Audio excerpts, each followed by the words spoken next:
Bonjour chers amis, à présent je vais vous faire une courte vidéo pour vous montrer un peu comment vous allez prendre en main Colab. Colab qui est un environnement de développement mis en place par les équipes de recherche de Google. C'est un environnement beaucoup prisé lorsqu'on veut faire développement sur Python ou bien dans d'autres langages comme le R, etc. Donc, comme prérequis, il faudrait que vous ayez un compte Gmail. Vous voyez, là j'ai un compte Gmail. Vous devez avoir un compte Gmail et vous devez vous connecter à ce compte-là. Là, je suis connecté. Vous pouvez voir l'image de mon profil. Vous rassurez donc que vous êtes connecté à ce compte. Ensuite, qu'est-ce qu'il faut faire? Vous ouvrez tout simplement. Vous pouvez faire la recherche sur Google avec le mot-clé Colab. Il vous affichera comme cela les liens correspondant à Google Colab. Ok. Lorsque vous allez cliquer, il vous ouvrira une page qui ressemble à celle-ci. Donc, lorsque vous êtes connecté ici, vous voyez que mon profil est toujours là. La photo de mon profil Google Gmail est là. Alors, ce qu'il faut faire, c'est quoi? Vous allez y créer un nouveau notebook. Vous cliquez sur File, bien fichier en français, dépend de la langue que vous avez. New Notebook. Lorsque je clique là, une nouvelle page va s'ouvrir, va se charger. Elle correspond à la page dans laquelle je vais, comme cela, entrer mon code Python. Dans quelques secondes, elle va s'ouvrir. Voici donc ma page qui s'est ouverte. Ok. Là, vous voyez que c'est on title. Ça veut dire qu'il n'y a pas de titre. Donc, vous pouvez comme ça mettre un titre. Ok. Donc, je peux dire prise en main. Ok. On laisse bien l'extension. Là, c'est une extension par défaut des notebooks Python sous l'environnement Colab et d'autres environnements que je ne présenterai pas actuellement.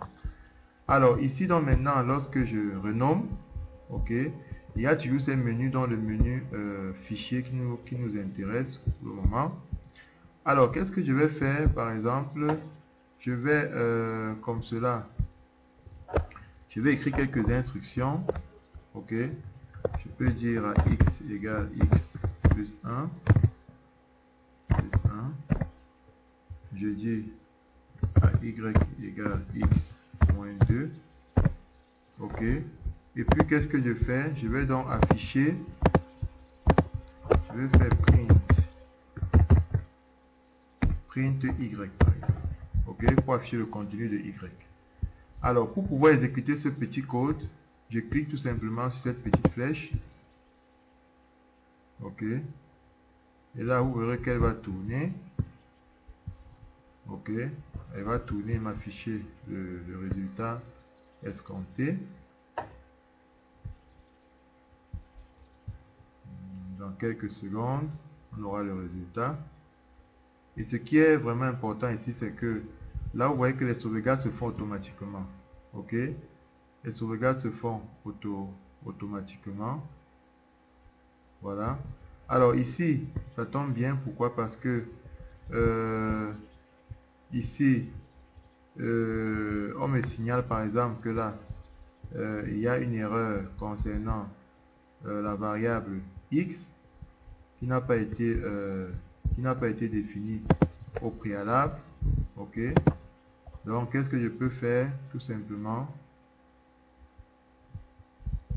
ce que je vais faire ici, c'est tout simplement de dire, puisque le problème là c'est quoi? Dans x j'ai mis un ancien x qui n'existe pas, donc je vais tout simplement dire ceci. Je vais dans x, je mets la valeur 2. Ok. Et puis je vais donc exécuter. Voilà donc le résultat de y. Ça c'est juste un petit bout de code, hein, ok. Mais ça c'est dans la portion où vous allez écrire votre code. Vous pouvez ajouter des portions, n'est-ce pas, en cliquant ici. Vous voyez que là il vous ajoute des portions où vous pouvez écrire du texte. Ici je peux dire par exemple de bout de code. ok. Vous pouvez mettre en forme, en gras, vous pouvez, vous voyez qu'il y a un rendu, un aperçu qui vous dit un peu si ce que vous avez mis vous convient ou pas, ok. Voilà, vous pouvez également déplacer cela. Vous voyez que là maintenant j'ai mon bout de code qui vient avant, pardon, j'ai mon texte descriptif qui vient avant mon bout de code. Voilà, c'est un peu ça. Alors maintenant, qu'est-ce qu'il faut faire? Il faut donc sauvegarder. On peut sauvegarder dans plusieurs endroits, soit dans mon Drive, soit dans mon GitHub. Mais pour être plus simple peut-être, je peux dire ceci. Je peux prendre ce fichier. Je dis soit download, comme ceci. Ok. Voilà, lorsque je dis download, il va donc aller dans mon ordinateur. Par défaut, chez moi, il vient dans download, dans le dossier téléchargement. Voici le fichier en question. Voici le fichier en question. Donc, qu'est-ce que je fais? Je peux l'enregistrer quelque part, peut-être dans mon bureau. Ok. J'appelle prise en main. Et puis, je colle le fichier, le voici. Ok. Voilà. Donc, prochainement, maintenant, qu'est-ce que je fais? Lorsque je vais ouvrir mon fichier, qu'est-ce que je fais? Je peux venir dire upload, choisir, et puis je vais dans le répertoire dans lequel j'ai sauvegardé tout à l'heure, et puis je choisis le fichier. Ok, voilà. Il va donc uploader mon fichier. Vous voyez, voici ce fichier de manière intacte qui est là. Ok, voilà. Alors, qu'est-ce que je peux vous montrer d'autre? Voilà, lorsque vous avez fait ce travail, vous pouvez partager cela en cliquant sur Share. Vous pouvez partager à un autre individu, à votre enseignant, par exemple, à votre superviseur de travail, par exemple, en cliquant sur Share comme ceci. Il va vous permettre d'entrer l'adresse email de cet individu-là. Voilà, vous voyez. Dans mon cas, je peux partager, je veux partager encore avec moi-même. Bon, pas grave. Je peux partager avec un collègue. Je vais partager avec un collègue. Voilà. Je mets là, par exemple, ma feuille de code. Et puis, je dis send.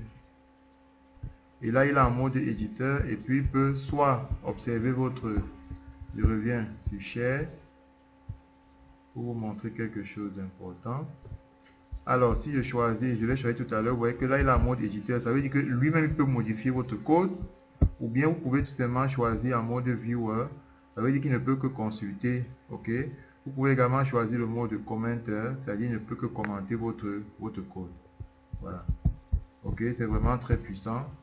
Donc, chers amis, voilà un peu ce que je voulais vous présenter. Juste quelques petits éléments. Mais en utilisant au fur et à mesure, vous allez vous familiariser très facilement. Merci, j'ose croire que la vidéo est bénéfique pour vous. Ok, je vous souhaite une bonne utilisation de Colab.